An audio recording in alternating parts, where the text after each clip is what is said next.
पढ़ी थी, और फिर पढ़ रहे थे WBC। क्या पढ़ रहे थे? WBC।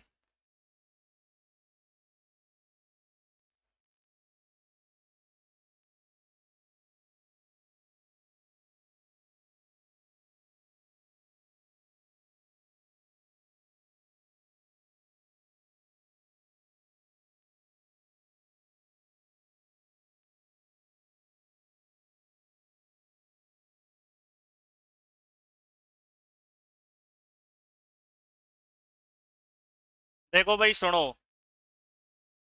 अरे कल WBC में क्या क्या पढ़ लिया था पढ़ने? WBC का दूसरा नाम क्या था? ल्यूकोसाइट। क्या नाम था भाई? ल्यूकोसाइट। इसका पूरा नाम वाइट ब्लड सेल, श्वेत रुधिर कणिका या श्वेत रुधिर कोशिका, है ना? ये पढ़े थे ना? इसके बाद में हमने पढ़ा था कि इसका रंग कैसा होता है? सफेद। फिर खून लाल क्यों दिखता है? क्योंकि खून तो लाल हीमोग्लोबिन की वजह से दिखता है। WBC की मात्रा है ना, जो RBC की बजाय बहुत कम होती है। कोई चीज तो मान लो 55 लाख से 60 लाख है, और कोई चीज 8-10 हजार ही है, इसलिए सफेद खून नहीं दिखाई देता, क्योंकि उनकी संख्या तो 55 लाख से 60 लाख और इनकी संख्या 8-10 हजार, इसलिए खून सफेद नहीं दिखता। इनकी उत्पत्ति अपन ने पढ़ ली थी, बोन मेरो से होती है, और थाइमस ग्रंथि से होती है, और लिम्फोइड टिश्यू से होती है। जीवन काल लगभग 1 सप्ताह पड़ा था, यानी कि कितने दिन जीती है? 7 दिन जीती है। कितने दिन जीती है? 7 दिन। इसके बाद में पढ़ा था कि मान लो किसी में WBC ज्यादा हो जाए। WBC क्या हो जाए? ज्यादा। तो WBC ज्यादा हो जाए तो ल्यूकेमिया बताया था, और WBC कम हो जाए तो ल्यूकोपेनिया बताया था। ये 2 बीमारी हो जाती है। और WBC की जो संख्या है ना, और कौन कौन सी बीमारियों में कम होती है?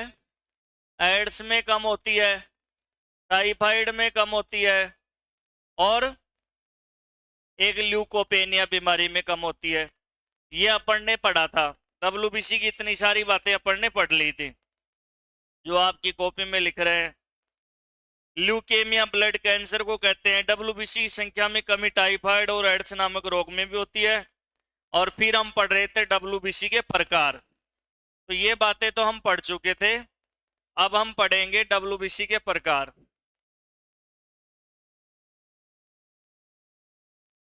WBC के प्रकार देखो भाई, WBC 2 प्रकार की होती है। कितने प्रकार की होती है? 2। एक तो होती है ग्रेनुलोसाइट। एक तो कौन सी WBC? ग्रेनुलोसाइट। और एक होती है एग्रेनुलोसाइट। एग्रेनुलोसाइट। देखो, WBC कितने प्रकार की? 2। एक तो ग्रेनुलोसाइट और दूसरी एग्रेनुलोसाइट। ये जो प्रकार किया गया है ना WBC का, ये WBC का प्रकार किया गया है WBC के आकार के आधार पर। किसके आधार पर? आकार के आधार पर। तो ये जो ग्रेनुलोसाइट जो WBC होती है, ये प्यारे विद्यार्थियों 3 प्रकार की होती है। कितने प्रकार की होती हैं? 3। एक तो होती है न्यूट्रोफिल। एक WBC तो कौन सी भाई? न्यूट्रोफिल। दूसरी WBC होती है बेसोफिल। कौन सी WBC? बेसोफिल। और तीसरी WBC होती है इओसिनोफिल। इओसिनोफिल। इओसिनोफिल। ये 3 WBC होती है। और जो ग्रेनुलोसाइट जो WBC होती है, एग्रेनुलोसाइट वाली, ये 2 प्रकार की होती है।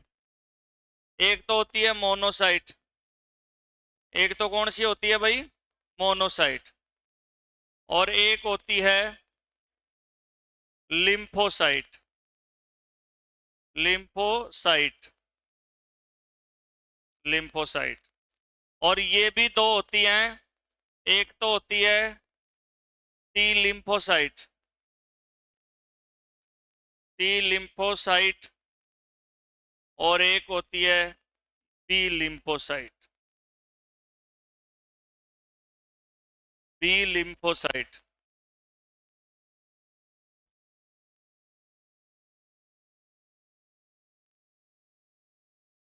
देखो भाई, ध्यान देना, समझना एक एक बात को। डब्ल्यूबीसी टोटल 5 प्रकार की हो गई। डब्ल्यूबीसी टोटल कितने प्रकार की हो गई? 5 प्रकार की हो गई भाई। कितने प्रकार की हो गई? 5 प्रकार की हो गई। एक तो ग्रेनुलोसाइट और एक एग्रेनुलोसाइट। ये जो अपने पास में ग्रेनुलोसाइट डब्ल्यूबीसी है, ये 3 प्रकार की हैं। एक तो कौन सी है? Neutrophil, basophil, eosinophil. सभी नाम बोलो, क्या क्या नाम है?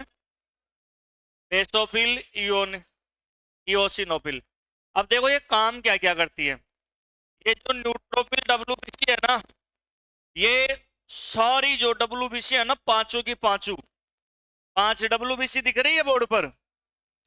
इन पांचों डब्ल्यूबीसीओ में सबसे जो ज्यादा होती है ना, सर्वाधिक, सर्वाधिक कौन सी डब्ल्यूबीसी होती है? न्यूट्रोफिल सबसे ज्यादा होती है।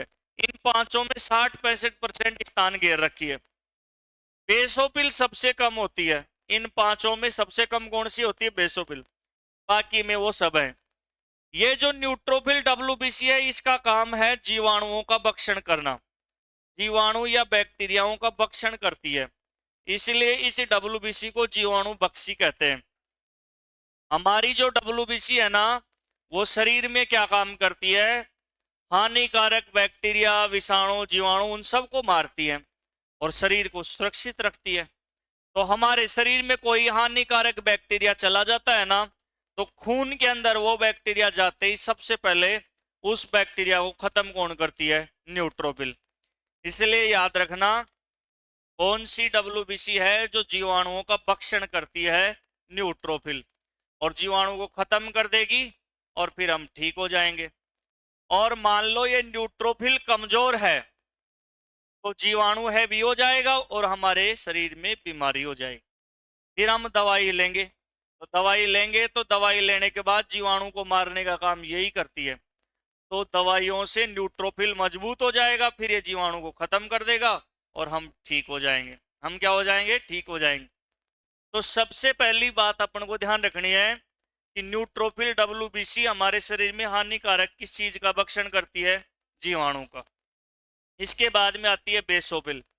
बेसोफिल क्या करती है? ये हमारे शरीर में कोई हानिकारक वायरस चला गया, या शरीर में कोई फंगस चला गया, या शरीर में कोई प्रोटोजोआ चला गया, उनको खत्म करने का काम कौन करती है? Basophil WBC. सबके अलग अलग काम है। आर्मी का अलग काम है, सीआरपीएफ का अलग काम है, बीएसएफ का अलग काम है। सबका काम यही है कि भाई आतंकियों को मारना और शांति व्यवस्था बनाए रखना। तो इसी प्रकार से इनमें भी सबके अलग अलग काम है। तो बेसोफिल में ध्यान रखना, बेसोफिल क्या क्या करती है? वायरस, फंगस और प्रोटोजोआ को नष्ट करती है। और बैक्टीरियाओं को नष्ट कौन करती है? न्यूट्रोफिल। जिस आदमी की इओसिनोफिल डब्ल्यूबीसी कमजोर हो जाती है, जो हम जांच कराते हैं ना, खून जांच, उसमें सारी लिखी हुई आती है, जिसकी ये कमजोर हो जाती है, इओसिनोफिल वाली डब्ल्यूबीसी जिसकी कमजोर हो जाती है, उस व्यक्ति के बार बार क्या होती है? एलर्जी होती है। बार बार क्या होती है? एलर्जी। और बार बार क्या होती है? थकान। और बार बार क्या होता है? बीमार। बार बार क्या होता है? बीमार। बार बार बीमार हो जाता है। इसका मतलब उसकी कौन सी वाली कमजोर हो गई? इओसिनोफिल। बार बार एलर्जी होना, बार बार छींक आना, खांसी आना, धूल, डस्ट, मिट्टी से एलर्जी होना, कोई झाड़ू निकालना शुरू किया और उसके छींक, खांसी वगैरह चालू हो गई, थकान रहना और बार बार बीमार होना। इसका मतलब उसकी कौन सी डब्ल्यूबीसी कमजोर है? इओसिनोफिल। अब ध्यान से सुनो, अपने पास में आती है एग्रेनुलोसाइट। ये तीनों डब्ल्यूबीसी तो छोटे केंद्रक वाली है। एक बात याद रखना, देखो 3 चीज होती है भाई। आरबीसी कोशिका में केंद्रक नहीं पाया जाता। जो डब्ल्यूबीसी कोशिका होती है उसमें केंद्रक पाया जाता है। और जो प्लेटलेट्स होती है ना, प्लेटलेट्स तीसरी कोशिका पढ़ेंगे, इसमें भी केंद्रक नहीं पाया जाता। तो सिर्फ कौन सी कोशिका में केंद्रक पाया जाता है? डब्ल्यूबीसी। तो ये जो तीन इस साइड में है ये तो छोटे केंद्रक वाली है, इनका तो केंद्र क्या होता है? छोटा। और ये जो कोशिका है इनका केंद्र क्या होता है? इनका केंद्रक होता है बड़ा। इनका केंद्र क्या होता है? बड़ा। इसलिए परीक्षा में ऐसे आता है कि सबसे बड़े आकार की डब्ल्यूबीसी कौन सी होती है? मोनोसाइट। सबसे बड़े आकार की डब्ल्यूबीसी कौन सी होती है? मोनोसाइट। मोनोसाइट का आकार सबसे बड़ा होता है। और सबसे जो छोटे आकार की जो डब्ल्यूबीसी होती है वो कौन सी होती है? लिम्फोसाइट। इसको ऐसे याद कर लेना, सबसे बड़ी तो मोना और छोटकी बाण को नाम लिम्फा। सबसे बड़ी तो मोना और छोटकी को नाम लिम्फा। सबसे बड़े आकार की मोना है, फिर ये है, और सबसे छोटी कौन सी है? लिम्फोसाइट। ये जो दोनों डब्ल्यूबीसी है ना, ये दोनों डब्ल्यूबीसी क्या काम करती है? इनका काम क्या है? इनका काम है प्यारे विद्यार्थियों हमारे शरीर में एंटीबॉडी बनाना। क्या बनाती है? एंटीबॉडी। यानी कि रोग प्रतिरोधक क्षमता को मजबूत करती है। और एंटीबॉडी का मतलब है हथियार बनाती है। और ये हथियार बनाएंगी तो हमारी इम्यूनिटी पावर मजबूत होगी। एंटीबॉडी यानी कि प्रतिरक्षी कण बनाती है, जिससे हमारे प्रतिरक्षी तंत्र को मजबूती मिलती है। यानी कि यहां से सबसे ज्यादा अगर एंटीबॉडी बनेगी और रोग प्रतिरोधक क्षमता मजबूत रहेगी तो इनको हथियार सप्लाई कर देगा। यानी कि वो मजबूत रहेंगी तो ये मजबूत रहेंगी। ये तीनों की तीनों उन पर टिकी हुई है। किस पर टिकी हुई है? उन पर टिकी हुई है। ये तीनों कमजोर हैं तो उनकी वजह से है, तीनों मजबूत हैं तो उनकी वजह से है। तो मोनोसाइट और लिम्फोसाइट अगर मजबूत रहेंगी तो एंटीबॉडी बढ़िया बनेगी, हम बार बार बीमार नहीं होंगे, हमारी रोग प्रतिरोधक क्षमता मजबूत रहेगी। इसमें भी जो खान है ना एंटीबॉडी बढ़ने की जो खान है वो कौन सी है? टी लिम्फो और बी लिम्फा। यहां से बहुत ज्यादा एंटीबॉडी बनते हैं। इसलिए मैंने आपको एड्स में पढ़ाया था कि एड्स का वायरस है ना, एड्स का वायरस उस कोशिका को ढूंढता है जहां से एंटीबॉडी बन रही है, जड़ को। और एड्स का वायरस टी लिम्फोसाइड को ही नष्ट करता था। चोर ने के मारे चोर की मां नहीं मारे, जो जनबासुई रह जाए। जनबासुई रह जाए, समझ गए ना? यानी कि पैदा करने से रह जाए। मान लो कि भाई जैसे अब पाकिस्तान भारत की लड़ाई हुई थी, तो आतंकियों को मारने के बजाय पाकिस्तान ने क्या किया कि जहां आतंकी पलते थे, जहां से मतलब वो पैदाइश हो रही है, वहीं से उनके ठिकानों को क्या करने का प्रयास किया? नष्ट करने का प्रयास किया। तो देखो यहाँ क्या क्या प्रश्न बनते हैं। देखो डब्ल्यूबीसी कितने प्रकार की? सभी बोलो कितने प्रकार की? ये एक तो ग्रेनुलोसाइट, दूसरी एग्रेनुलोसाइट। ये तो छोटे केंद्रक वाली होती है। नंबर एक कौन सी? दो, तीन। तो जो न्यूट्रोफिल है ये तो सबसे ज्यादा पाई जाती है, सर्वाधिक, पांचों में सबसे ज्यादा संख्या है इसकी। और ये क्या काम करती है? जीवाणुओं का भक्षण करती है। बेसोफिल सबसे कम पाई जाती है। इन पांचों में सबसे कम कौन सी होती है? बेसोफिल। ये वायरस, फंगस, प्रोटोजोआ इनको नष्ट कर देती है। अगर हैवी आ गए वायरस, प्रोटोजोआ, फंगस, तो फिर ये बेचारी कमजोर हो गई। तो हैवी आ गए तो बीमार हो जाते हैं। नहीं, मैंने आपको एक दिन कहा होगा कि शरीर सबसे पहले खुद ही कोशिश करता है किसी से भी लड़ने के लिए। जैसे आप मान लो कि भाई इधर उधर उल्टा पुल्टा खा जाते हो तो आपके उल्टी ऑटोमेटिक हो जाती है। शरीर खुद प्रयास करता है पहले बचाने के लिए। इओसिनोफिल अगर कमजोर है अपनी तो क्या बार बार क्या होगी? और थकान, बार बार बीमार होंगे। लिम्फोसाइट आकार में सबसे सॉरी मोनोसाइट आकार में सबसे बड़ी डब्ल्यूबीसी है। बड़ी बहन का नाम क्या है? मोना, और छोटकी का नाम लिम्फा। इसके बाद में अपने पास में ये दोनों मिलकर के क्या काम करती है? एंटीबॉडी बनाती है, रोग प्रतिरोधक क्षमता को मजबूत करती है। इसमें भी ये कितनी होती है? दो, टी और बी। तो मेन एंटीबॉडीज का सोर्स कहां से होता है? T lymphocyte. अब एक बार तो आप ये चार्ट उतार लो, ये 5 नाम लिख लो बस। 5 नाम ले लो, फिर 5 गीत गाजो। पहली कतरा नाम लेना चाहिए 5, फिर मैं लिखवाऊंगा एक एक के बारे में। पहली कतरा नाम ले लो, 5 नाम, जो भी गीता माई जो 5 नाम ले लो।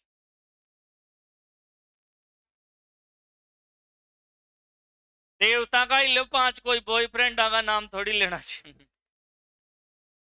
लिख लो।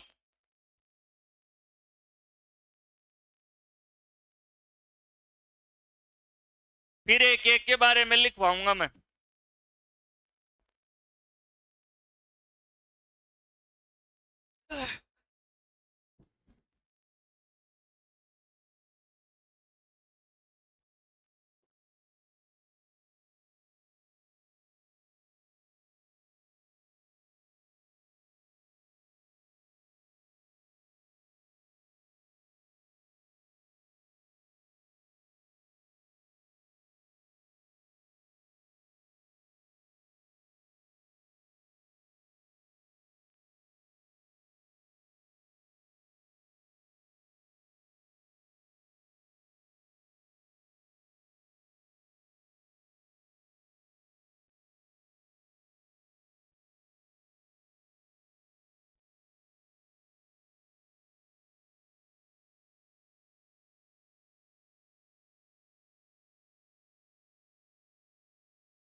हाँ भाई लिखें। सबसे पहले डालेंगे न्यूट्रोफिल।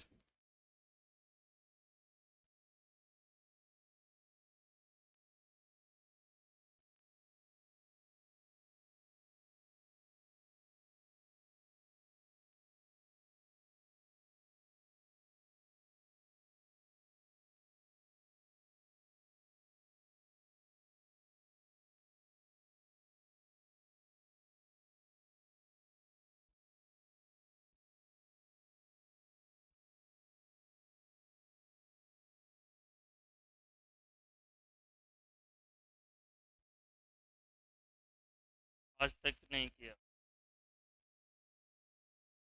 चलो न्यूट्रोफिल लिखो।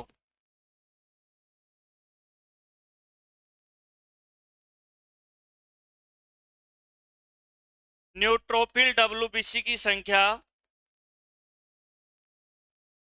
पहला पॉइंट न्यूट्रोफिल में लिखो, न्यूट्रोफिल डब्ल्यूबीसी की संख्या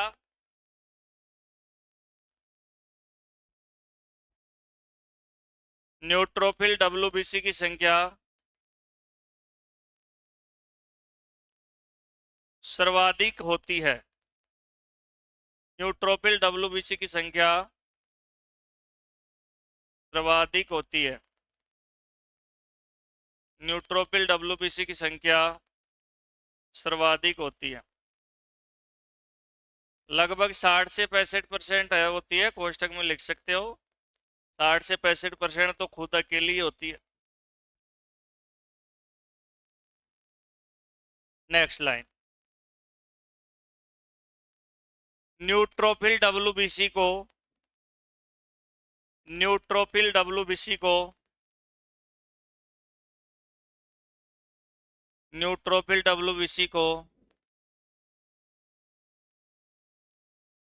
जीवाणु बक्सी डब्ल्यूबीसी भी कहा जाता है। न्यूट्रोफिल डब्ल्यूबीसी को जीवाणु बक्सी डब्ल्यूबीसी भी कहा जाता है। जीवाणु बक्सी डब्ल्यूबीसी भी कहा जाता है। न्यूट्रोफिल डब्ल्यूबीसी को जीवाणु बक्सी डब्ल्यूबीसी भी कहा जाता है। अर्थात यह डब्ल्यूबीसी हानिकारक जीवाणुओं का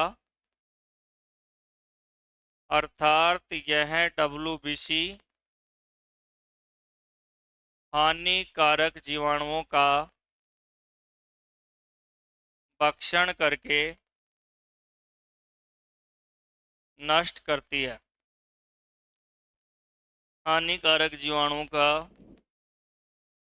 भक्षण करके नष्ट करती है और रोगों से बचाती है। हानिकारक जीवाणुओं का भक्षण करके नष्ट करती है और रोगों से बचाती है। रोगों से बचाती है। 2 नंबर लिखो, बेसोफिल।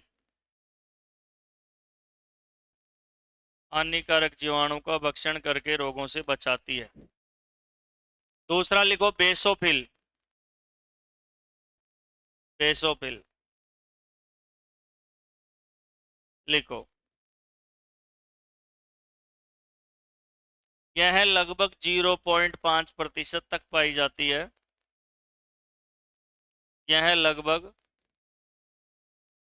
0.5%, 0.5% तक पाई जाती है।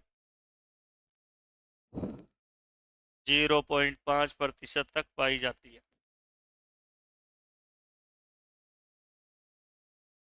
कार्य कार्य कार्य लिखो भाई, ये क्या काम करती है? कार्य। यह है WBC। कार्य में लिखो, यह है WBC। यह है WBC। Virus virus fungus. यह है WBC। वायरस फंगस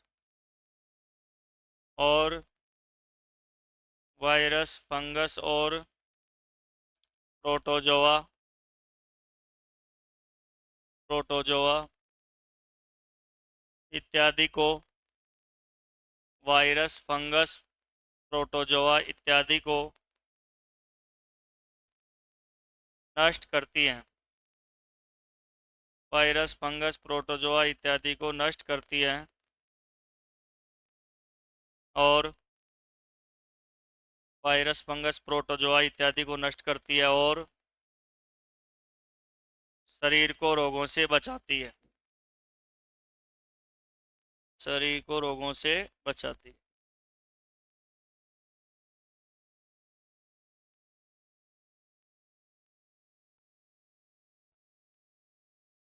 आज शरीर टूटा टूटा हो रहा है थोड़ा।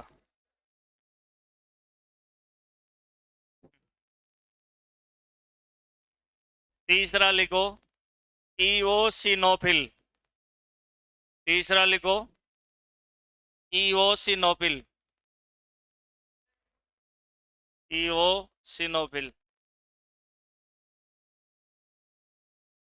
इओसिनोफिल। चल बदो। इओसिनोफिल। इसमें लिखो, यह WBC कमजोर होने से, यह WBC कमजोर होने से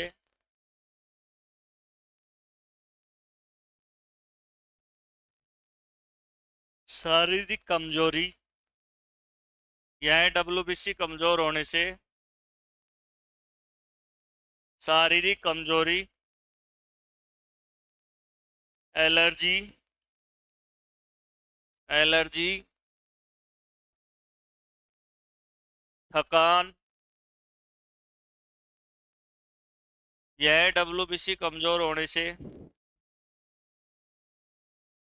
शारीरिक कमजोरी, एलर्जी, थकान तथा बार बार बीमारियां होती रहती हैं। थकान तथा बार बार बीमारियां होती रहती हैं। यह WBC कमजोर होने से एलर्जी, थकान तथा बार बार बीमारियां होती रहती हैं।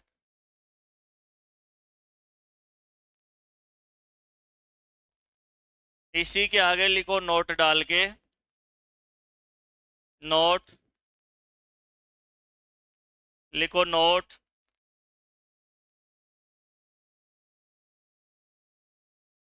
नोट में लिखो डब्ल्यूबीसी का आकार, नोट में लिखो डब्ल्यूबीसी का आकार।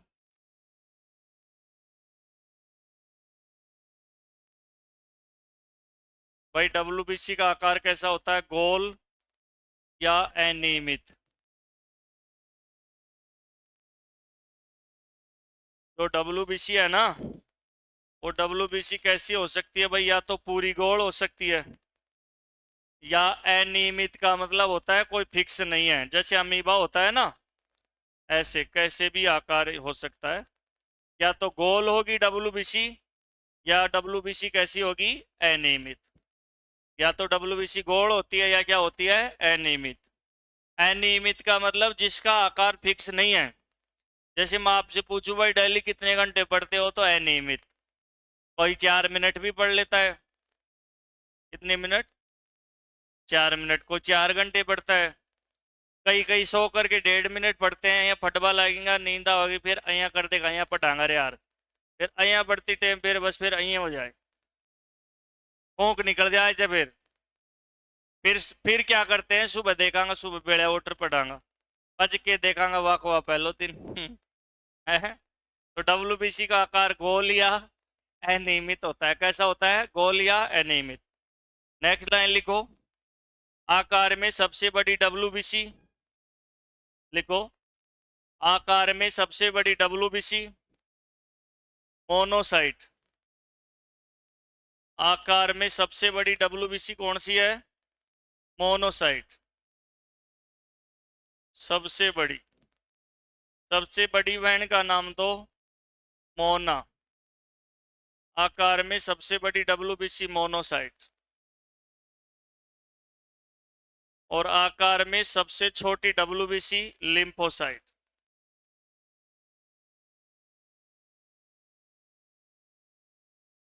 आकार में सबसे बड़ी डब्ल्यूबीसी मोनोसाइट और सबसे छोटी लिम्फोसाइट। बड़ी बाण तो मोना और छोटी लिम्फा। बड़ी तो मोना, छोटी लिम्फा। लिख दिए। अब लिखो, लिखो तीसरी बात लिखो, तीसरा पॉइंट बना लो। तीसरा नोट लिखो, नोट नोट नंबर 3 ऐसे लिख लो, मोनोसाइट और लिम्फोसाइट डब्ल्यूबीसी। मोनोसाइट, मोनोसाइट और मोनोसाइट और लिम्फोसाइट। मोनोसाइट और लिम्फोसाइट डब्ल्यूबीसी शरीर में निम्न कार्य करती हैं।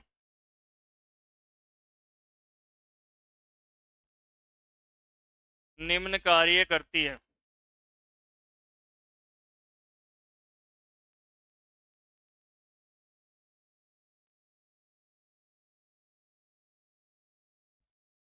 पहला कार्य लिख लो, एंटीबॉडी या प्रतिरक्षी कणों का निर्माण करना।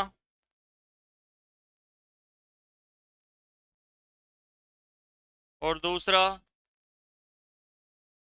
शरीर में प्रतिरक्षी तंत्र का निर्माण कर, शरीर में प्रतिरक्षी तंत्र का निर्माण कर शरीर की रोग प्रतिरोधक क्षमता का विकास करना।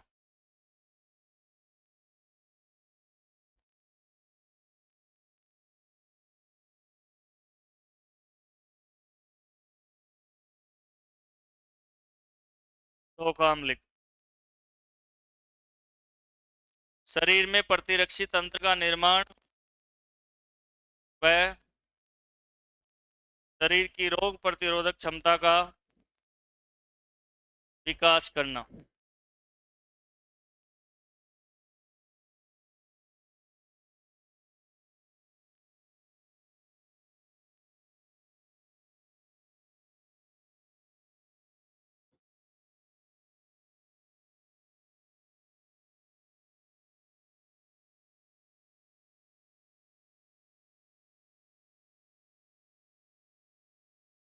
हमारे को पूछा जाए कि शरीर में प्रतिरक्षी तंत्र कौन बनाती है? डब्ल्यूबीसी। तो देखो, हमने 5 डब्ल्यूबीसी थी, उनके पांचों के काम पढ़ लिए, है ना। अब हम ऑल ओवर बात कर लेते हैं, यानी कि सब बातों से एक निचोड़ निकला। भाई सब बातों से एक निचोड़ निकला। वो निचोड़ ये निकला, ऐसे आए डब्ल्यूबीसी का कार्य। केवल क्या पूछ रहा है ये? केवल क्या बोल रहा है? अब केवल क्या बोल रहा है? डब्ल्यूबीसी। तो हमने पांचों से एक निष्कर्ष निकाला कि ये रोगों से बचाती है। किसे बचाती है? रोगों से। और शरीर की सुरक्षा करती है। भाई रोगों से बचाती है पांचों डब्ल्यूबीसी, शरीर की सुरक्षा करती है। इसलिए जो ये डब्ल्यूबीसी होती है ना, इस डब्ल्यूबीसी को शरीर की सुरक्षा की प्रथम पंक्ति, शरीर की सुरक्षा की प्रथम पंक्ति कहते हैं। शरीर की सुरक्षा की प्रथम पंक्ति, या इसको क्या कहते हैं? शरीर की सेना। किसको? डब्ल्यूबीसी को शरीर की सेना या शरीर की पुलिस कहते हैं, या इसको शरीर का अभिभावक कहते हैं। शरीर का क्या कहते हैं? गार्जियंस। शरीर का अभिभावक, शरीर का अभिभावक। तो देखो ध्यान दो, अब हम बात कर रहे हैं डब्ल्यूबीसी की। किसकी बात कर रहे हैं? किसकी बात? डब्ल्यूबीसी। भाई जो डब्ल्यूबीसी है वो क्या काम करती है? हमारे शरीर को रोगों से बचाती है। इसीलिए इसे सुरक्षा की प्रथम पंक्ति या शरीर की सेना या शरीर की पुलिस कहते हैं। अगर डब्ल्यूबीसी मजबूत रहेगी तो हम कभी बीमार नहीं हो सकते। अच्छा, हम बीमार हो जाते हैं तो दवाई लेते हैं, तो दवाई लेने के बाद में जो दवाई का जो पोषक तत्व है ना, वो सारा का सारा कहाँ पर जाता है? डब्ल्यूबीसी के पास। और डब्ल्यूबीसी उससे फिर मजबूत होती है, और फिर उससे मजबूत होकर के उस रोगाणु को डब्ल्यूबीसी खत्म करती है और हम ठीक हो जाते हैं। हमारे इंजेक्शन लगता है तो खून में दवाई जाती है, तो दवाई सीधी की सीधी जा करके वो पावर किसको देगी? डब्ल्यूबीसी को। और डब्ल्यूबीसी जिस चीज की बीमारी है उसको खत्म कर देगी, हम ठीक हो जाएंगे। तो लिखो डब्ल्यूबीसी का कार्य। नोट लिख लो, अगला नोट डाल के लिखो, अगला नोट डाल के लिखो, डब्ल्यूबीसी का कार्य। डब्ल्यूबीसी का कार्य लिखो। डब्ल्यूबीसी लिखो। डब्ल्यूबीसी शरीर को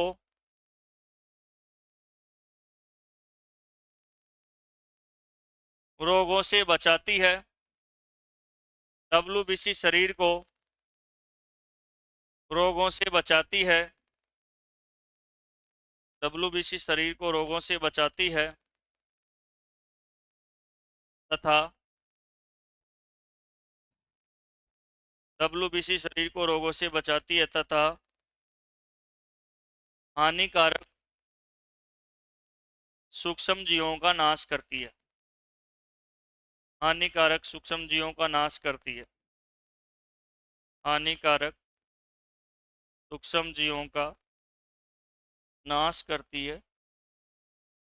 हानिकारक सूक्ष्म जीवों का नाश करती है। इसी कारण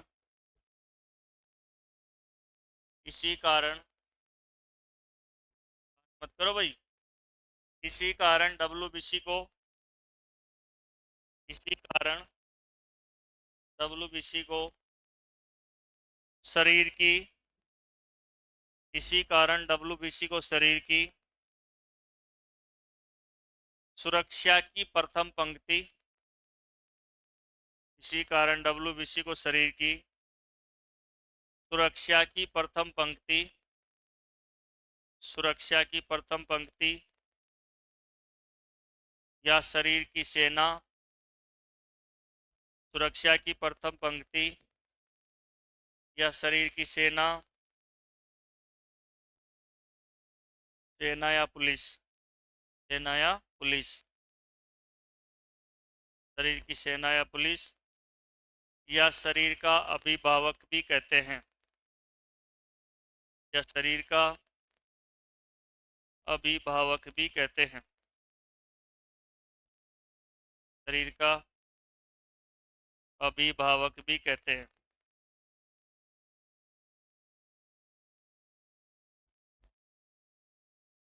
अभिभावक भी कहते हैं।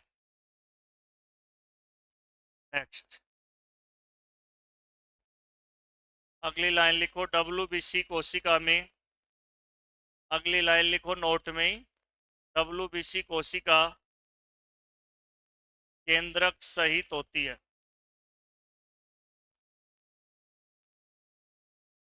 बताओ WBC में केंद्रक पाया जाता है कि नहीं पाया जाता? पाया जाता है। RBC में नहीं पाया जाता और प्लेट में भी नहीं पाया जाता है। तो WBC में लिख लो, WBC कोशिका केंद्रक सहित होती है। तो यहां से पूछे जाने वाला अपना प्रश्न सही हो जाएगा। RBC हमने पढ़ ली, WBC को ढंग से हमने पढ़ लिया। तीसरा टाइटल डालो प्लेट, प्लेटलेट्स, प्लेटलेट्स या बिंबाणु, प्लेटलेट्स या बिंबाणु।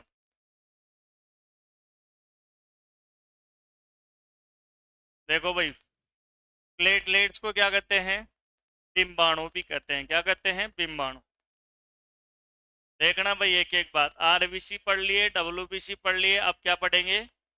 प्लेटलेट्स, इसको बिंबाणु भी कहते हैं। देखो, ये प्लेटलेट्स कोशिका, इसमें केंद्रक पाया जाता है क्या? केंद्रक नहीं पाया जाता, केंद्रक नहीं पाया जाता।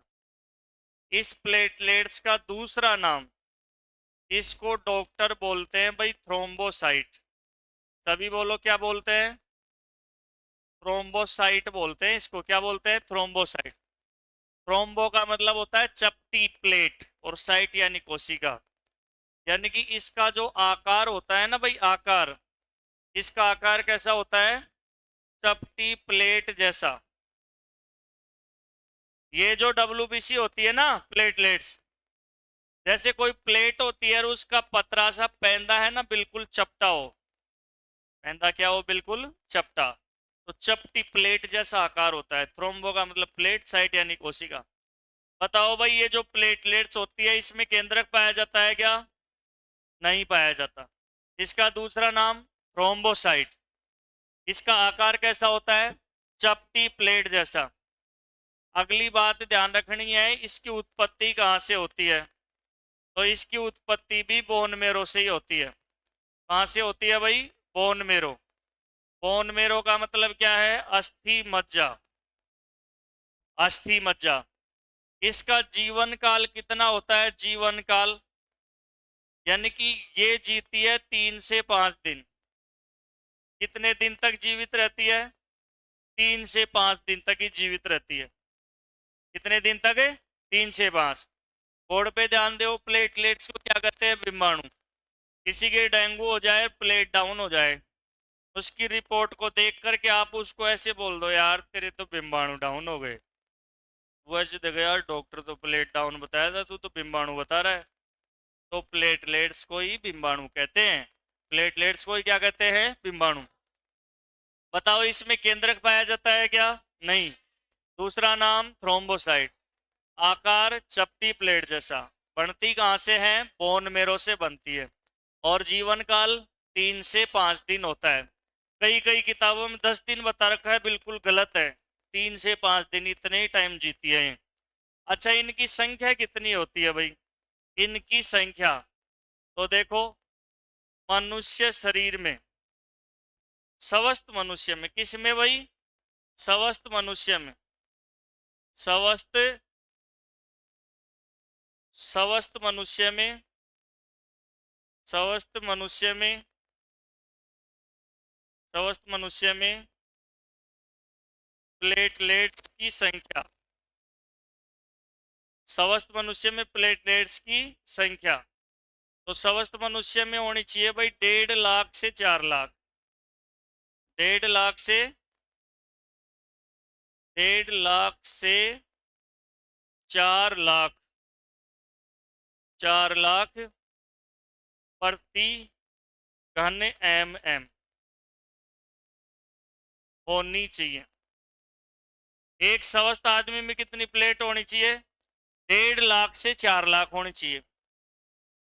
ये तो कंपटीशन में कई बार आता रहता है, लेकिन एनसीईआरटी में इसको ऐसे भी लिख दिया गया 1.5 से 3.5 बता रखा है। अगर दोनों ऑप्शन आ जाए तो फिर ये वाला ही ज्यादा सही माना जाएगा, एनसीईआरटी वाला।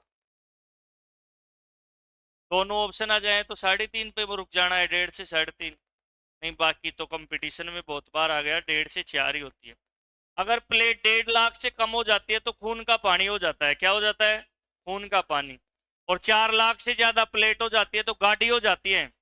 लिखो मत, कई कई चेप रहे हैं, लिखो मत कोई भी। पहले मैं समझा रहा हूं, समझ लो, बाद में ऐसे कहूंगा लिख लो, फिर मुंहबुड़ी छोलोगे क्या? पहले सुनते रहो। 1.5 लाख से डाउन प्लेट हो जाती है तो ब्लड का पानी हो जाता है, और 4 लाख से ज्यादा हो जाती है तो ब्लड शहद की तरह हो जाता है। यानी कि ये जो प्लेटलेट्स होती है 1.5 से 4 के बीच होनी चाहिए। इसमें क्या होता है, ये जो प्लेटलेट्स होती है ये काम क्या करती है भाई? भाई इनका काम क्या है, कार्य? तो इनका पहला काम है शरीर में रक्त स्कंदन। स्कंदन का मतलब होता है अंग्रेजी में क्लोटिंग। क्लोटिंग को हिंदी में कहते हैं थक्का। थक्का बोल दो, स्कंदन बोल दो, या जमना का कार्य करती है। शरीर में रक्त का, शरीर में रक्त का लिखना यहाँ पर। स्कंदन, क्लोटिंग या थक्का या जमने का कार्य करती है। यानी कि हमारे शरीर में मान लो कि कहीं पर चोट वोट लग जाए, लिखो मत, हमारे शरीर में चोट लग जाए तो चोट लगने के बाद 2 से 5 मिनट में खून का थक्का बन जाता है, और खून के ऊपर एक मलाई सी आ जाती है। अरे पतला दूध होगा उसमें मलाई आएगी कि गाढ़े में? भयंकर गाढ़ा भी नहीं होना चाहिए, भयंकर गाढ़ा तो खुद ही मलाई होता है। मीडियम होना चाहिए। तो पतला दूध होगा तो उसके अंदर तो आएगी ही नहीं। पतले दूध को जैसे मान लो 1 लीटर दूध देती है भैंस, और घर में सदस्य हैं 10, तो मम्मी उसके अंदर 3-4 जग पानी का डाल देगी, और फिर पियो भर भर गिलास। भाई बढ़िया मौज आएगी। मतलब दूध पिया है, ऐसे आप ऐसे करोगे कि दूध पिया है, जबकि लेना देना कुछ भी नहीं, ना उसमें पोषक तत्व। अब ऐसा भी नहीं होता घर के अंदर ज्यादा सदस्य हो तो कि भाई सार हो ही था नहीं पाती, फिर और भी सदस्यों के लिए। फिर आप मम्मी से ज्यादा बहस करो तो उसके पास उत्तर ये मिलेगा कि सुबह छाछ कड़िया होगी। भाई थोड़ो बहुत पिया पाजे फिर पतलो मोटो रे जी में छाछ, और फिर छाछ बना जना फिर और डाल दो, लो पियो बढ़िया है। तो कम में कम के हिसाब से चलना पड़ता है, ज्यादा में ज्यादा के हिसाब से चलना पड़ता है ना। तो ये जो रक्त का स्कंदन या क्लोटिंग है ना, क्लोटिंग, थक्का जमना। कोई ना कोई बदमाशी कर रहा है, लात मारूंगा यहाँ बुला करके आगे, यहाँ पर खड़ा करके मुर्गा बना के लात दूंगा, फिर वहां जाएगा। जो भी बदमाशी कर रहा है ध्यान रखना, पीटने में कमी छोड़ूंगा ही नहीं मैं, इसलिए कोई भी बदमाशी नहीं करे। मुझे पता लग जाता है लेकिन मैं जानबूझ के टाल मटोड़ कर देता हूँ, यार बच्चे हैं, पता सब पे रहता है। ये तो कुछ ही को ना, मैं कई बार कहता हूँ, थे तो बहुत छोटा छोटा, बड़े बड़े आते थे टाबरा का बाप, जो तोलिया बांध बांध थैला कमाए न मुंडो तेरे, कोई क्यों क्यों वहिया करता, कोई छोरी जाती जब वहिया करता, सब पता रह जाता है। सब बच्चों का पता है कौन क्या कर रहा है क्या नहीं कर रहा, कौन कैसे बैठा है। लेकिन मैं कई बार क्या है कि टालम टोला यार टाबर बढ़वा दे, जान बूझ करके इग्नोर कर देता हूं मैं कई बार, तो जान बूझ करके यार रहने दे टाबर। लेकिन फिर भी मान लो कोई टाबर नहीं समझे तो फिर तो पहले तो प्यार से फिर हथियार से, पाचे तो फिर पाचे भयंकर ही काम से। इसलिए कोई च्याऊ चू जो भी कर रहा है ना, आप समझ जाए समझदार को इशारा ही काफी है। तो देखो अब ध्यान दो, प्लेट है ना, प्लेट, प्लेट हमारे खून का थक्का बनाती है। किसका थक्का बनाती है? खून का। और ये थक्का कैसे बनता है, अभी आपको एक प्रोसेसर समझाऊंगा। तो पहला काम तो शरीर का थक्का बनाना, ब्लड का। और दूसरा काम क्या है? रक्त निर्माण में भी सहायक है। रक्त निर्माण में भी सहायक है। देखो ध्यान दो, रक्त निर्माण में भी सहायक है। यानी कि प्लेट बनने के बाद में और नया खून बनाने में भी ये भूमिका निभाती है। जैसे कई बार बारात जाती है ना? तो बारात में जो बाराती जाते हैं ना, वह भी ऊंडे जार के जीवा वाला कमरी परोसकारा, तो वह भी जीवा लग जाए भाई, व्यवस्था बढ़िया बन जाए, कोई दिक्कत नहीं रहे। तो प्लेट के दो काम होते हैं। कितने काम होते हैं? दो। एक तो थक्का बढ़ाना, और दूसरा रक्त निर्माण में भी सहायक है। अब थक्का कैसे बनता है वो देखना। रक्त का थक्का बनना, रक्त का थक्का बनना। भाई खून का थक्का कैसे बनता है? तो देखो भाई, सबसे पहले तो क्या लगनी चाहिए? चोट।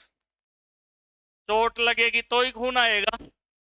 सबसे पहले तो क्या लगेगी? चोट।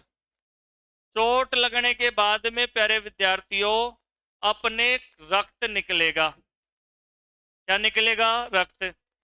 और खून के अंदर चोट लगते ही खून में एक एंजाइम होता है जिसका नाम होता है थ्रोम्बोकाइनेज। कौन सा एंजाइम होता है? Thrombokinase enzyme. जैसे मान लो कि भाई किसी के लगी चोट, चोट लगते ही आया खून। चोट लगते ही क्या आया? खून। तो अब खून में चोट लगते ही खून में एक एंजाइम होता है जिसका नाम होता है, सभी बोलो क्या नाम है? Thrombokinase enzyme. ये जो एंजाइम है ना, ये एंजाइम सक्रिय हो जाएगा। इसके चोट लगते ही ये एंजाइम क्या हो जाएगा? सक्रिय। फिर अपने खून के अंदर एक प्रोटीन होता है जिसका नाम है प्रोथ्रोम्बिन। कौन सा प्रोटीन? प्रोथ्रोम्बिन। इस प्रोथ्रोम्बिन प्रोटीन को ये जो एंजाइम है ना, ये बदल देगा थ्रोम्बिन में। कौन से प्रोटीन में बदल देगा? Thrombin protein. और ये जो पपड़ी या परत बनती है ना, ये इसकी होती है। रक्त का थक्का बन गया, रक्त का थक्का बन गया, बन गया, यानी कि खून बहना बंद हो जाता है। देखो क्या क्या होता है, ध्यान दो। सबसे पहले क्या लगेगी? चोट लगते ही खून का एक एंजाइम एक्टिव हो जाएगा। ध्यान दो रे, खून का एक एंजाइम। बोलो, कोई बोल रहा है? सर कोई बोला ना? Thrombokinase enzyme. सीधा बैठ रहे, सिर्फ सर के मत बैठ, एक्टिव होकर के बैठ। सभी एक्टिव हो जाओ एक बार, कोई भी ऐसे इधर उधर ऐसे नहीं। कई कई ऐसे बैठते हैं जी, गीता में कोई बूढ़ी बैठी हुई, गाओ छोरे गाओ, ऐसे पसर के मत बैठो। ध्यान दो, एक्टिव रहो। सबसे पहले क्या लगेगी? चोट लगेगी। चोट लगेगी तो खून में एक एंजाइम है जिसका नाम क्या है? थ्रोम्बोकाइनेज। वो सक्रिय हो जाएगा। वो सक्रिय होते ही खून में एक प्रोटीन जिसका नाम प्रोथ्रोम्बिन। इस प्रोथ्रोम्बिन को ये थ्रोम्बोकाइनेज एंजाइम किस में कन्वर्ट कर देगा? थ्रोम्बिन। और पपड़ी बन जाएगी, एक लेयर बन जाएगी, खून बहना बंद हो जाएगा। अब जिसका पतला खून होता है ना, उसके अंदर ये प्रोसेसर होती नहीं है, इसलिए बहता रहता है और खून निकल जाएगा और खून की कमी हो जाएगी और एनीमिया की बीमारी हो जाएगी। कौन सी बीमारी हो जाएगी? एनीमिया की बीमारी हो जाएगी। तो पिछला पन्ना लिखे थोड़ी है पढ़ने, अब लिखो। अब कई कई तो लिख लिया, अब वो बैठे रहेंगे आराम से। मैं देखूंगा, देखे कौन कौन लिख लिया, वन चूत लागेगा वहां।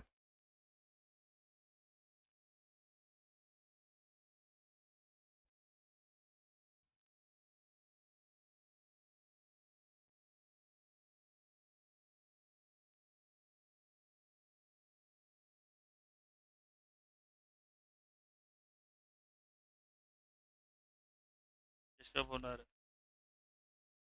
लिख लिया।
लिख लिए?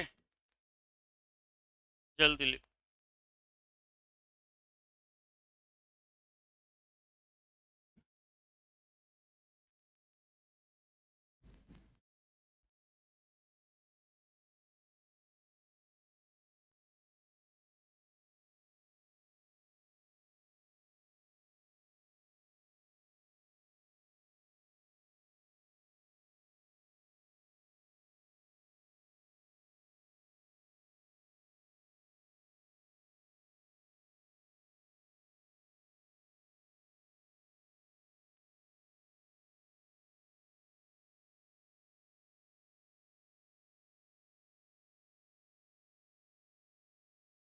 हो गया?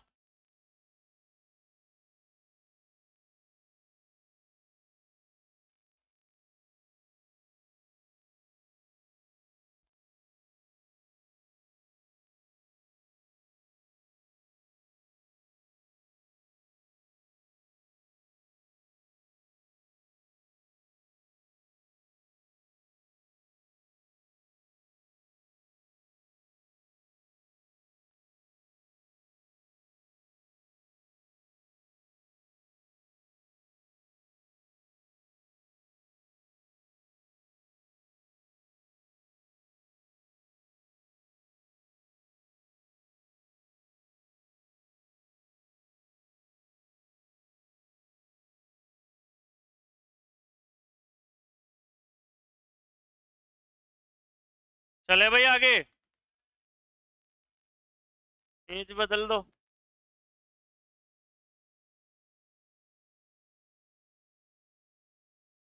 पेज बदल दोगे? रिमोट से बदलोगे क्या? चलो मैं बदल दे।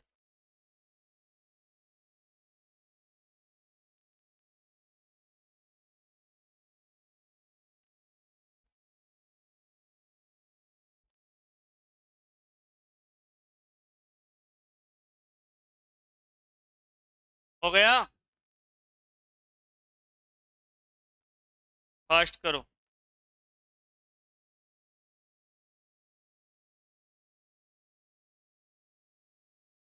ये लिख लो।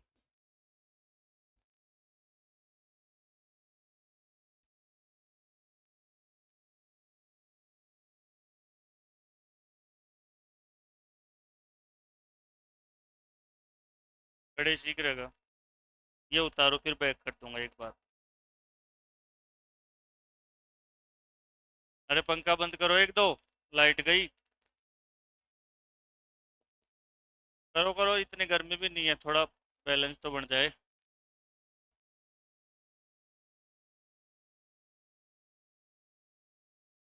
खून बह रहा है, पहले इस कथक का बनाओ फटाफट।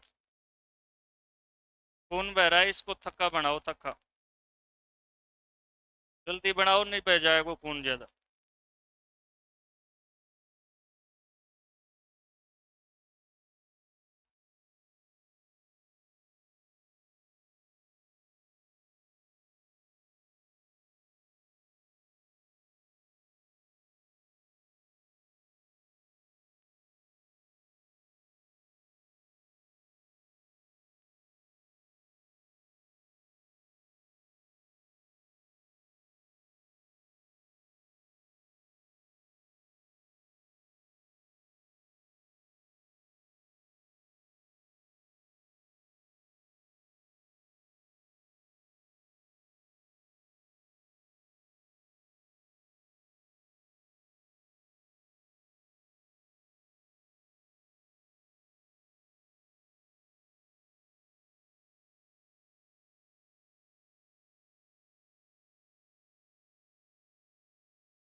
हो गया भाई?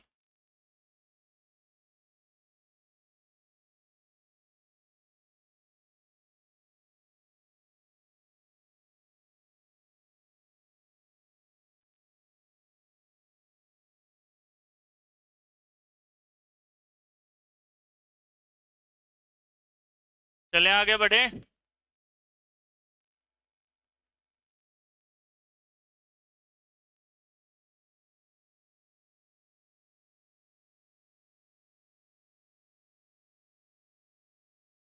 पंखे बंद कर दो, लाइट गई, चालू नहीं करना है। आ गई? कैसे पता चला? अच्छा, बड़ो ध्यान रखो, जल्दी करो। जाएगा, बस जाती है उसकी, पूछ के जा रहा है। उतार लिए? तो देखो, अपन ने ब्लड पढ़ लिया। भाई खून के अंदर क्या क्या होता है वो चीज हमने देखी। अब हम पढ़ेंगे ब्लड ग्रुप। क्या पढ़ेंगे? Blood group. लेकिन देखो एक बात और देखो, जो प्लाज्मा होता है ना, प्लाज्मा, आपसे ऐसे पूछ ले, भाई प्लाज्मा में प्रोटीन, बोर्ड पे देखो भाई, प्लाज्मा में 3 प्रोटीन होते हैं। खड़ा हो, ये कौन बोला? धन्यवाद। खड़ा हो, कौन बोला है? जो मेरे को पता है मैं खड़ा करूंगा, ईमानदारी से खड़ा हो जाए, फिर मैं वहां पर आकर के पिटाई करूंगा। बोल, खड़ा हो जाओ। लास्ट छोड़ रहा हूं। जिसको भी ऐसे बीच बाच में ऐसे कुछ घुसड़ पुसड़ करना है ना, 1 बजे क्लास छूटी थी, 1 बजे से 1 घंटा ही हुआ है, फिर 1 घंटे तो 3 साल पढ़ाता रहूंगा मैं तुमको। तो 3 साल तक आप कमरा लेके पढ़ते रहोगे, किराया लगता रहेगा। पढ़ पढ़ा करके अपने को अपने काम पूरा करना है ना। 25-30 मिनट थोड़ी पढ़ने, डेली थोड़ी समझाना पड़ेगा। इसलिए, अरे मेरे को ध्यान है, मैं टाड़म टोल कर देता हूँ यार, रहने दे। मैं जानबूझ के पता लग जाता है कौन बोला है, क्या किया। इसलिए ध्यान रखा करो ये सारी चीजें। प्लाज्मा में प्रोटीन, देखो इसमें एक प्रोटीन तो होता है फाइब्रोनोजिन। कौन सा प्रोटीन होता है? फाइब्रोनोजिन प्रोटीन होता है। एक होता है एल्ब्यूमिन, ये अंडे में भी होता है, एल्ब्यूमिन। एक होता है ग्लूबिन। कौन सा प्रोटीन होता है? ग्लूबिन, इत्यादि। देखो ध्यान देना, आपसे ऐसे पूछ ले कि भाई जो प्लाज्मा होता है उसके अंदर कितने प्रोटीन होते हैं? 3। एक तो क्या होता है? फाइब्रोनोजिन। सभी देखो, एक तो फाइब्रोनोजिन, एल्ब्यूमिन और ग्लोबिन, ये प्रोटीन पाए जाते हैं। ये भी अपने को ध्यान रखना। एक बात अपने को ये ध्यान रखनी है, हमको परीक्षा में कई बार ऐसे पूछ लेता है, सीरम क्या होता है? सीरम, तो देखो सुनो, जैसे मान लो कि भाई दही में से मक्खन निकाल लेते हैं। दही में से क्या निकाल लेते हैं? दही में से मक्खन निकालने के बाद में क्या बचती है? छाछ। छाछ। उसी प्रकार से रक्त में से अगर फाइब्रोनोजिन प्रोटीन को अलग कर दिया जाए तो शेष बचा खून सीरम कहलाता है। खून में से अगर फाइब्रोनोजिन प्रोटीन को फिल्टर करके बाहर कर दो, अब जो खून बच रहा है उस खून को क्या कहते हैं? सीरम। उतार लो, उतार लो। रक्त से, रक्त से फाइब्रोनोजिन, रक्त से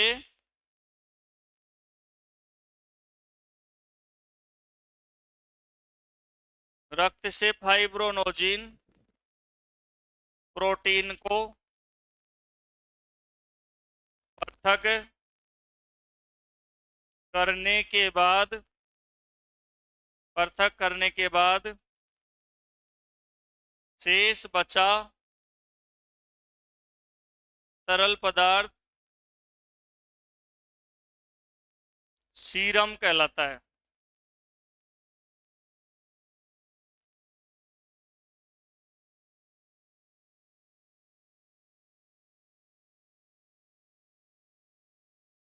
रक्त से फाइब्रोनोजिन प्रोटीन को पृथक करने के बाद शेष बचा तरल पदार्थ सीरम कहलाता है।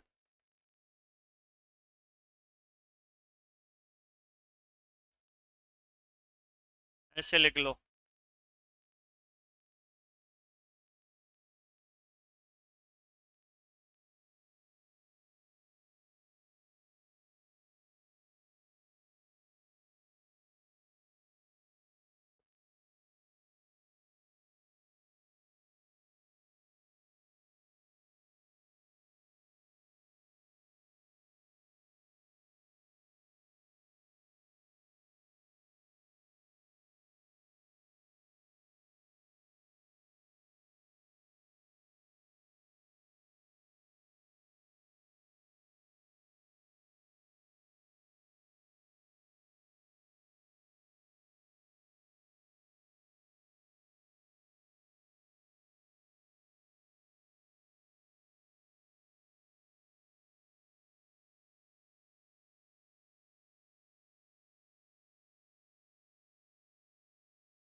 लिख दिए भाई।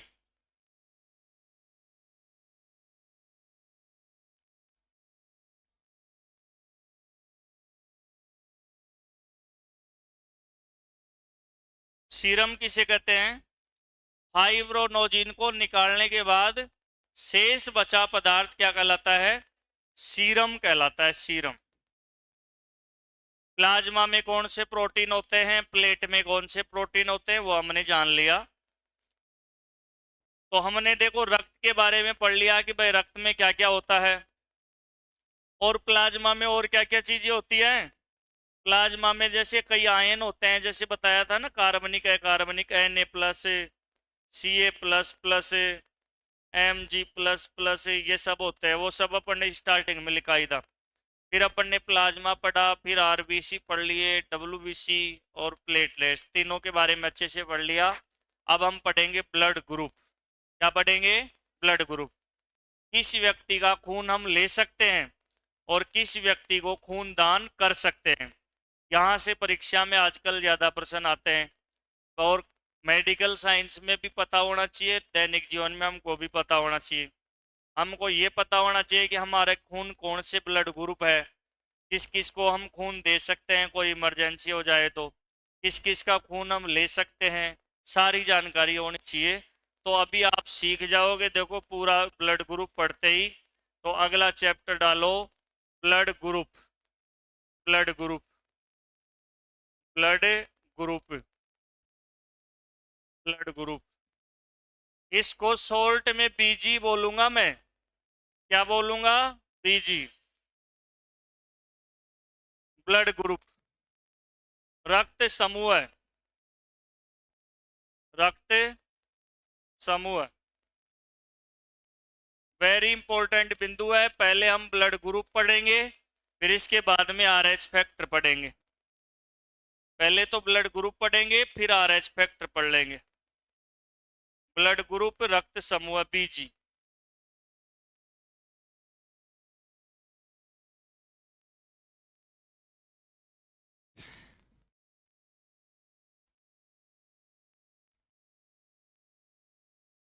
ठीक है भाई, चलो देखो, रक्त जो समूह है ना भाई, रक्त समूह का खोजकर्ता, इस रक्त समूह का खोज करता है कॉरलैंड स्टीनर। भाई ब्लड ग्रुप को सबसे पहले किसने खोजा था? कॉरलैंड स्टीनर वैज्ञानिक था। सभी बताओ कौन सा वैज्ञानिक?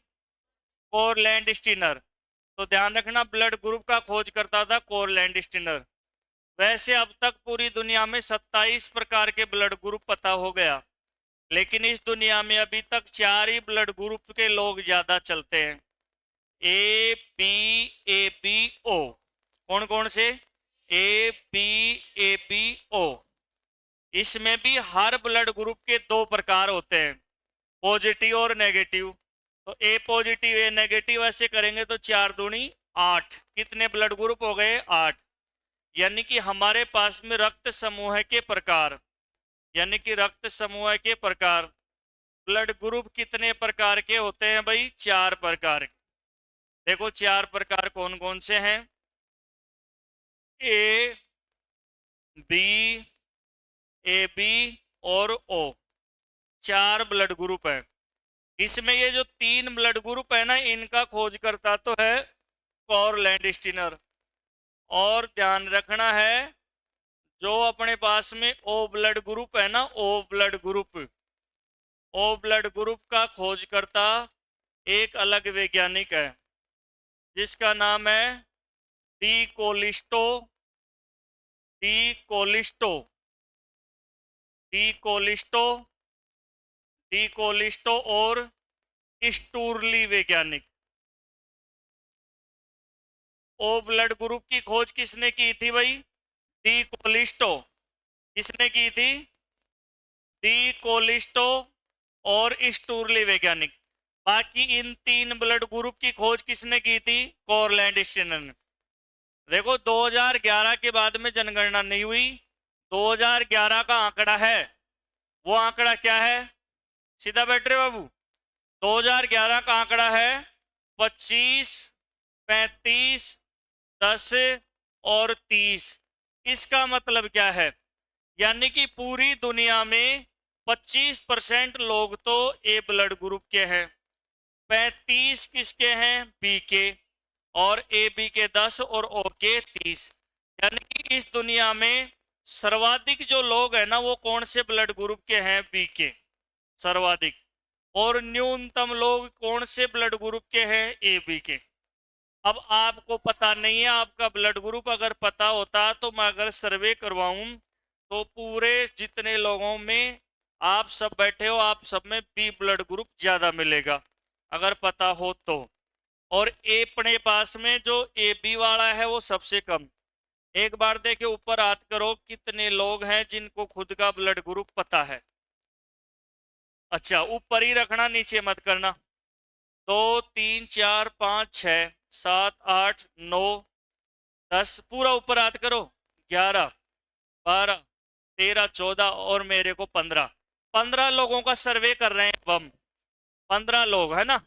चलो देखो बताओ।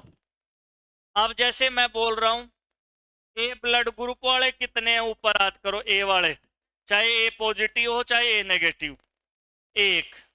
और कोई है? दो। ए पॉजिटिव हो चाहे नेगेटिव, ठीक है, तो दो व्यक्ति हैं। बी वाले ऊपर हाथ करो। बी वाले 1 2 3 4 5 और 6। बी वाले 6। ए बी वाले ऊपर हाथ करो। A B 1 2 2। ओ वाले ऊपर हाथ करो। ओ 1 2 3 4 5 6। अब देखो, अब आप ऐसे कहोगे गुरुजी ओ और ए बी के बराबर आ गए, लेकिन ये 15 ही लोगों में सर्वे किया गया, 6 से 12 और 4 16 हो गए, एक कोई गड़बड़ कर रहा है। भाई संख्या तो 15 गिना था मैं। क्या है तेरा ब्लड ग्रुप? बी पॉजिटिव है, तो बी पॉजिटिव वाले दोबारा ऊपर हाथ करो। दोबारा बी पॉजिटिव हो चाहे नेगेटिव हो, बी पॉजिटिव हो चाहे नेगेटिव, 1 2 3 4 5 6 ही है। और ओ वाले 6, तो ये दोनों बराबर क्यों आए? बड़ा सर्वे करे ना 1-2 करोड़ लोगों में तो यही आएगा। वैसे आप देखोगे तो दूसरा नंबर आता ही किसका है? दूसरा नंबर आता ही किसका है? सबसे ज्यादा तो बी के हैं दुनिया में, फिर किसके हैं? फिर ए के, और फिर ए बी के आते हैं। देखो ए के, देखो ए और बी, ए बी यहां पर बराबर का बराबर आ रहे हैं ना। तो ये 15 लोगों में ही सर्वे है, 15 लोगों में सर्वे नहीं होता है, तो मोटा मोटा देखा गया है। तो सबसे ज्यादा जो लोग है ना, सबसे ज्यादा किसके हैं? बी के, और न्यूनतम किसके हैं? ए बी के। एक बार उतारो फिर पढ़ते हैं कि ब्लड ग्रुप क्या होता है और किस आधार पर यह डिसीजन होता है कि किस आदमी का ब्लड ग्रुप क्या है।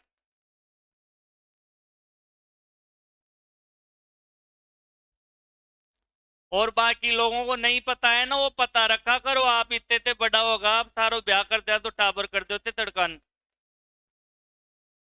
चाहे छोरा हो चाहे छोरी, सब है ना जो आप वयस्क को फिलहाल यहाँ पर। तो थान यही कौन पता कि अपना शरीर को ब्लड ग्रुप के जे रोटी खा लो और सो जाओ और बस मौज करो। किसी भी कंपटीशन में भी आप जाओगे तो पता होना चाहिए आपका ब्लड ग्रुप क्या है। मान लो कोई इंटरव्यू में पूछे ब्लड ग्रुप क्या है, कौन ध्यान जी जिन पूछ रहा हूँ देगा, तो फिर क्या मतलब है? अब थारा माल बड़बा दिंगा के पीपड़ा। अब जो बदना चाह जो समझना चाह जो होगा थे अब। हाँ, अब लुगाई आओगी तुम मुर्गो बना तेरे लात दे बोकरेगी तुम ब्लड ग्रुप कोई कौन पतो है? अत्र तो पतो कर लीजिए, सरकारी हॉस्पिटल में फ्री में जांच होती है। हाँ,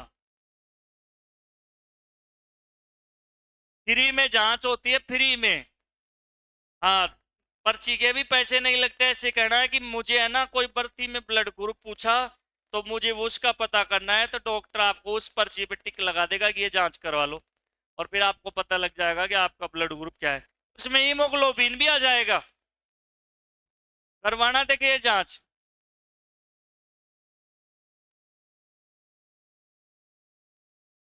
सरकारी में ही होगा तो फ्री में भाई। सबसे ज्यादा मेल हो तो लुगाया को बरतो रच आके थागने के वो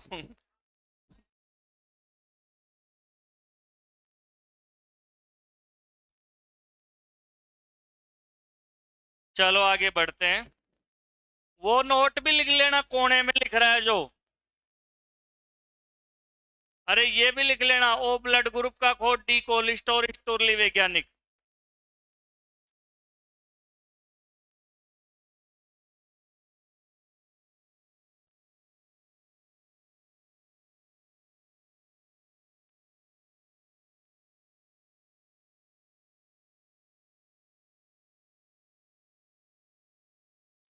आपको ये भी सिखाऊंगा कि माँ का ब्लड ग्रुप और बाप का क्या हो तो फिर जो संतान प्रोडक्ट लॉन्च होगा उसका क्या होगा। तो आपको अगर मान लो पति पत्नी को पहले ही पता होगा तो आप पहले ही बता सकते हो कि अपने जो प्रोडक्ट लॉन्च होगा उसमें ये ब्लड ग्रुप हो सकता है। अगर उनके अलावा और कोई ब्लड ग्रुप है तो कोई गड़बड़ है। उनके अलावा और कोई ब्लड ग्रुप है तो कोई ना कोई गड़बड़ है, वायुमंडल में कोई ना कोई और जीव जंतु आया था। है ना। आपको इतनी जानकारी हो जाएगी ना तो फिर आप पता लगा लोगे कि भाई हाँ यार आपनो से और कोई कुछ। चलो, एक बस रफ पेज लेना है, खाली कागज और पेन थार कनोगो ना तो यहाँ पूछनु छे कि बताए फलाना की मम्मी तेरो के भाई साहब को के बता फटाफट छोरा को के या ठीक छे भाई थारो। और फिर वो इधर उधर मिले तो भाई साहब गड़बड़ छे कोई ना कोई और कोई कोई छे। चलो देखो, ये कैसे पता चलता है कि इस आदमी का ब्लड ग्रुप ये है और इसका ये है। भाई ब्लड ग्रुप का डिसीजन कैसे होता है, कोई ना कोई तो आधार होगा ना। जैसे मान लो कि भाई मैं आपका डिसीजन करूं कि भाई बेवड़ा बेवड़ा एक कोड़ी ने कमारा एक कोड़ी ने सगाई बेवड़ा एक कोड़ी ने जहाँ की बात चल रही जो एक कोड़ी ने बात चल रही जाएगी झूठी साची कड़े भी चल रही है भाई एक कोड़ी ने पलटी करोगा मुझे जो एक कोड़ी ने हैं। ऐसे मतलब कोई ना कोई डिसीजन करूं ना, या ऐसे डिसीजन करूं कि भाई जहां को 70 से ज्यादा वजन से जो एक कोड़ी ने गुड़ता रहो और 50 से कम है जो फनपरा एक कोड़ी ने बैठ जाओ। तो कोई ना कोई एक डिसीजन तो होगा ना। तो ये डिसीजन हुआ एंटीजन और एंटीबॉडी के आधार पर। तो लिखो, लिखो रक्त समूहों का निर्धारण। लिखो भाई, नोट डाल के लिखो, रक्त समूह का निर्धारण। लिखो, रक्त समूह का निर्धारण रक्त में उपस्थित, रक्त समूह का निर्धारण रक्त में उपस्थित एंटीजन, रक्त में उपस्थित एंटीजन कोष्ठक में प्रतिजन और एंटीबॉडी कोष्ठक में प्रतिरक्षी।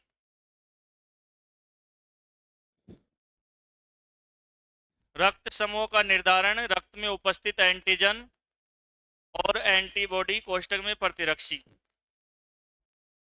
कणों के आधार पर किया जाता है। रक्त समूह का निर्धारण रक्त में उपस्थित एंटीजन, रक्त में उपस्थित एंटीजन और रक्त में उपस्थित एंटीबॉडी कणों के आधार पर किया जाता है।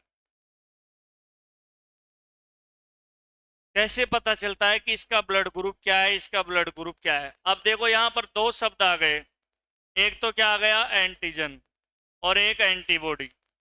इनके बारे में हम जानते हैं तो सबसे पहला बिंदु लिखो एंटीजन। एंटीजन, एंटीजन को क्या बोलते हैं भाई, प्रतिजन।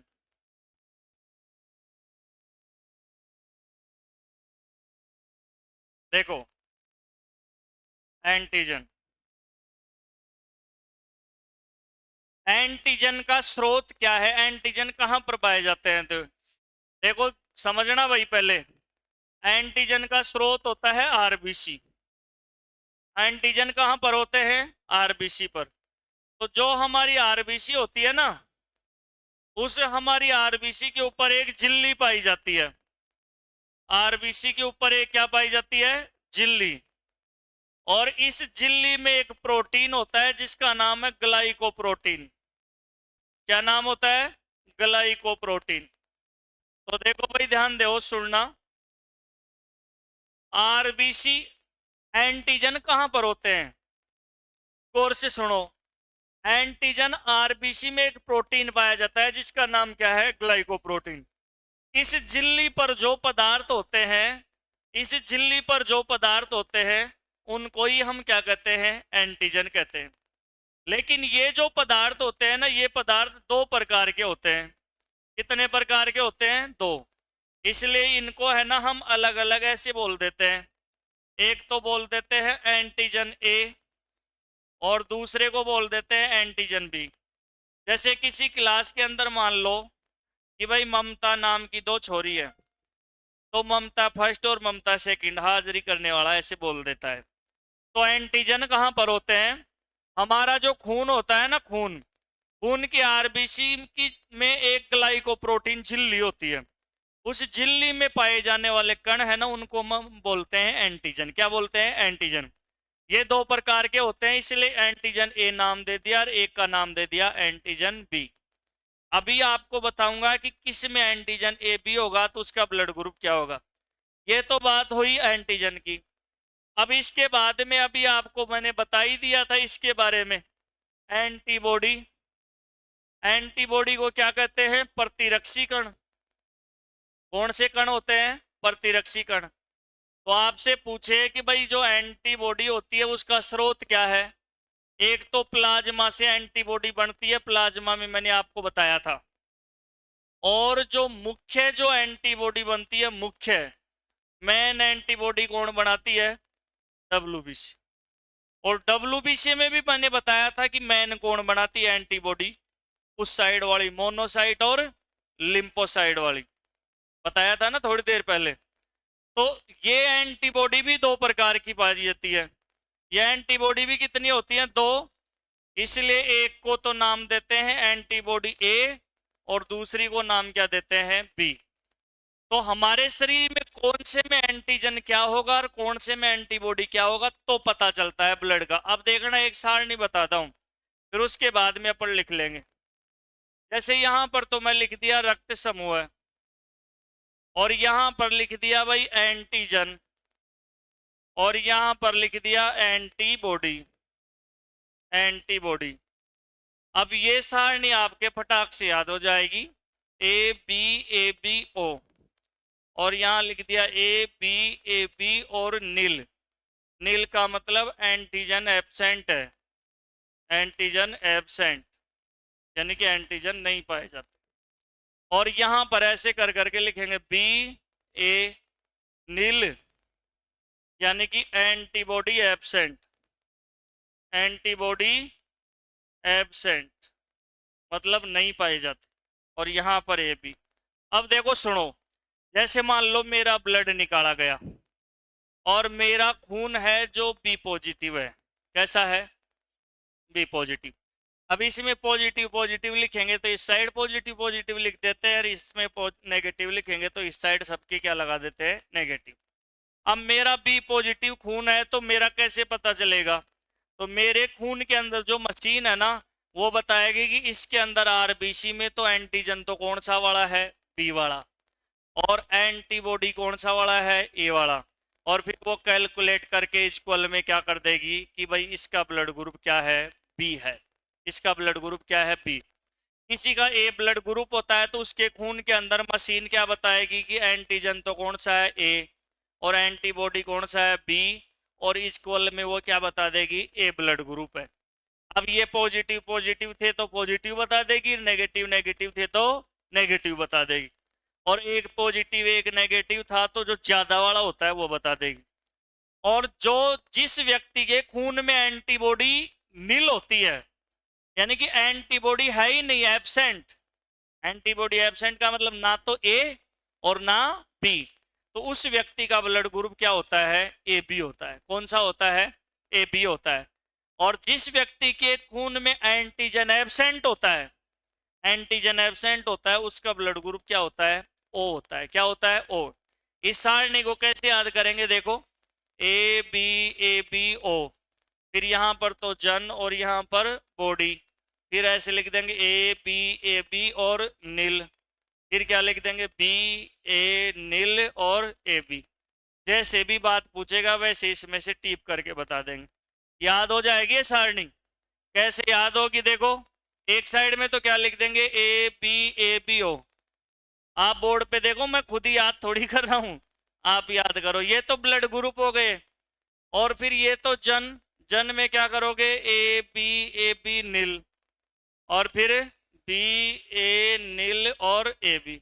ये लो, 5 सेकंड लगती है। अब जो भी बात पूछे इसमें से देख करके बता दो। अरे तू कान में लगाकर क्या पढ़ रहा है? ये कान में क्या लगा रखा है? कान में, कान में तो बंद को निकाल इसको। ये कान में क्या लगा रखा है? कान खराब हो जाएगा। कान में ज्यादा देर ईयरबड्स लगाने से है ना, जो कान के अंदर लाभदायक बैक्टीरिया खत्म हो जाते हैं, उनको सांस ही नहीं मिलती। ते डूजा लगा लो, ठूस लो। कई कई तो रात लगा रही सो जाए जी, दोनों गेट बंद कर रही। हानिकारक बैक्टीरिया वो लाभदायक फिर हानिकारक बदल जाएंगे। लिखो, यहां पर लिखो। तो कैसे पता चलता है? एंटीजन और एंटीबॉडी के आधार पर। लिखो, ऐसे पॉइंट बनाओ। एंटीजन, फिर मैं बोल बोल के लिखाऊंगा। एंटीजन बना लिए? लिखो, एंटीजन का मूल स्रोत। लिखो, एंटीजन का मूल स्रोत। एंटीजन का मूल स्रोत आरबीसी है। एंटीजन का मूल स्रोत आरबीसी है। दूसरी लाइन, एंटीजन आरबीसी में उपस्थित। दूसरी लाइन लिखो, एंटीजन आरबीसी में उपस्थित। एंटीजन आरबीसी में उपस्थित। एंटीजन आरबीसी में उपस्थित ग्लाइकोप्रोटीन। एंटीजन आरबीसी में उपस्थित ग्लाइकोप्रोटीन। ग्लाइकोप्रोटीन नामक झिल्ली पर पाए जाते हैं। ग्लाइकोप्रोटीन नामक झिल्ली पर पाए जाते हैं। एंटीजन आरबीसी में उपस्थित ग्लाइकोप्रोटीन नामक झिल्ली पर पाए जाते हैं। झिल्ली पर पाए जाते हैं। ये निम्न दो प्रकार के होते हैं। ये निम्न दो प्रकार के होते हैं। ये निम्न दो प्रकार के होते हैं। निम्न दो प्रकार के होते हैं।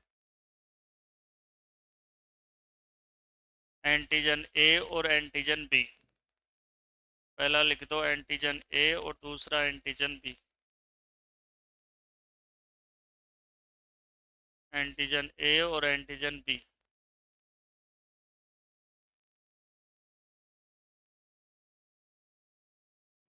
दूसरा लिखो एंटीबॉडी। अब लिखो एंटीबॉडी।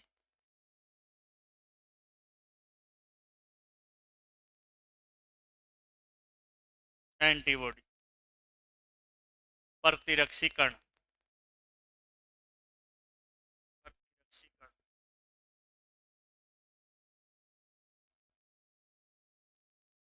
लिखो, एंटीबॉडी का मूल स्रोत।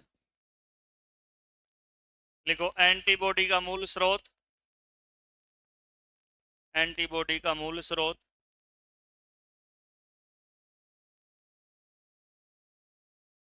प्लाज्मा और डब्ल्यूबीसी है। प्लाज्मा और डब्ल्यूबीसी है।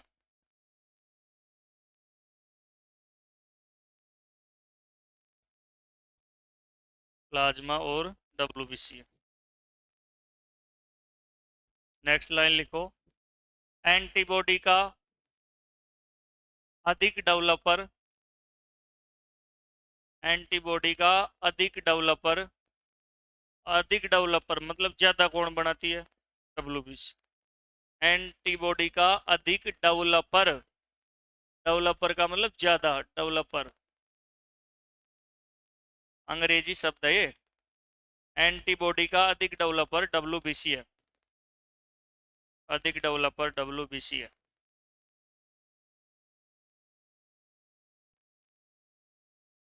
ये भी निम्न दो प्रकार के होते हैं, ये भी निम्न दो प्रकार के होते हैं, ये भी निम्न दो प्रकार के होते हैं, एंटीबॉडी ए और एंटीबॉडी बी। एंटीबॉडी ए और एंटीबॉडी बी।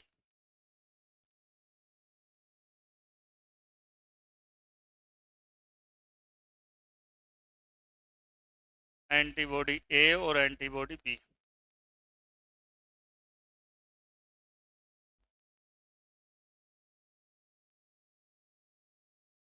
उसके आगे ये सारणी उतार लो, विभिन्न रक्त समूहों में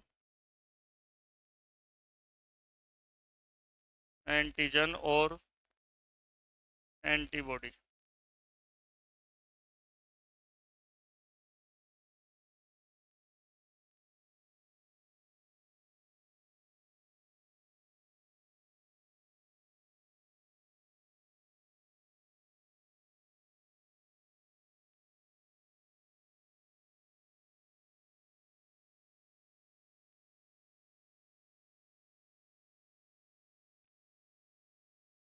बाकी अध्ययन करेंगे।